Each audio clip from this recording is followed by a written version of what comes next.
ఛార్జీలకు వ్యతిరేకంగా వాటిని వెంటనే ఉపసంహరించుకోవాలని, రద్దు చేయాలని డిమాండ్ చేస్తూ అన్ని వామపక్ష పార్టీలు ఈరోజు ఎల్ఎన్టీ ఆఫీసు ధర్నా చేస్తూ ఉన్నాయి.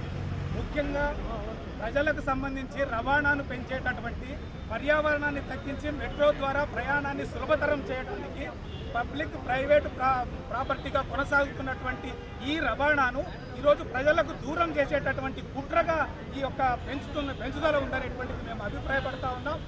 ఏదైతే ప్రభుత్వం గతంలో ఒప్పందం చేసుకుందో, ఎల్ఎన్టీతో ఒప్పందం చేసుకున్నటువంటి నిబంధనలు ఉల్లంఘించి ఈరోజు ఈ ఛార్జీలు పెంచడం అనేటువంటిది కొనసాగుతూ ఉన్నది. మన మిత్రులు మాట్లాడినట్టుగా అసలు 50% తక్కువగా ప్రయాణికుల మీద భారం వేయాలనేటువంటిది అందులో నిబంధన.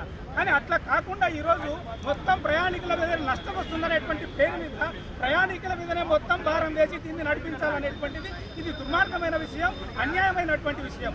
ఒక్క విషయం మనం గమనించాలా, ఈరోజు మన దేశంలో కేంద్రంలో రైల్వే వ్యవస్థ ఉన్నది. ఈ రైల్వే వ్యవస్థలో మొత్తం ప్రయాణికుల మీద వేస్తూ ఉన్నారా? ప్రయాణికుల మీద చాలా సులభమైన ఛార్జీలు, తక్కువ ఛార్జీలు ఉంటాయి.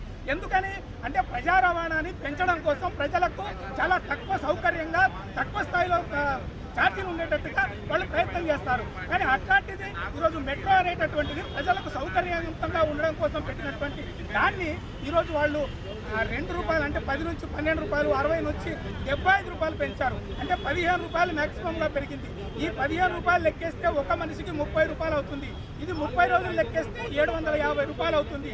అంటే ప్రతి మనిషికి ఇట్లాంటి ఛార్జీలు పెంచి భారం మోపడం అనేటువంటిది ఇది ఎట్లా సమంజసమైనటువంటిది, ఎట్లా న్యాయమైనటువంటిది అనేటువంటిది ఇప్పుడు మనం అర్థం చేసుకోవాలా. అంతేకాకుండా కేంద్ర రాష్ట్ర ప్రభుత్వాలు రెండు ఆలోచించాలా.